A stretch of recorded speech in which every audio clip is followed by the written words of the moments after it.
Xanaire berriketari urepeldaga herri-zerri ibiltzen da euskalkiak biltzen. Adineko jendea nola mintzatzen den jakin nahi du. Interesa uniz bada, galtzen aibaitira, eneiduriko kristoin islariak iztunak.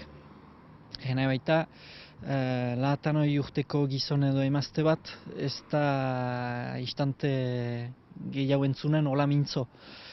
Eskora biziki garbian, xoko bakotsak batu berezitasunak. Eman dezaun urepele eta baigurrein artean jadanik badira diferentziak. Azkain eta senperein artean badira olako nabardurak.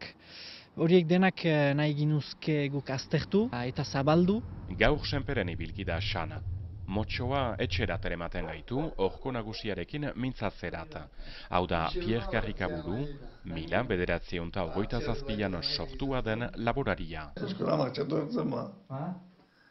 Etxean zuen, bosatzen bazin zuten pixkat, eskola martxatu hartzen ba, hintuen egintak eskebierak.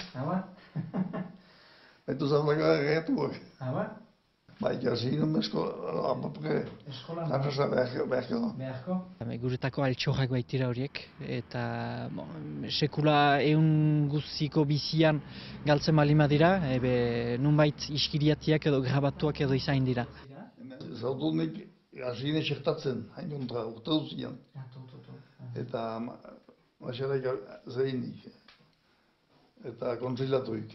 Eta hoitea mazazki urte zeutua, behiber galdu gabe. Eneiduriko eskora batua aberasteko manera bat da. Solas horiek oro, ahotsak.com webgunean agertuko dituzte, herri-zerri diren aberastasunak denen esku izateko gisan betiko. Da, zer egin, da, ez nahi biltzen izan da.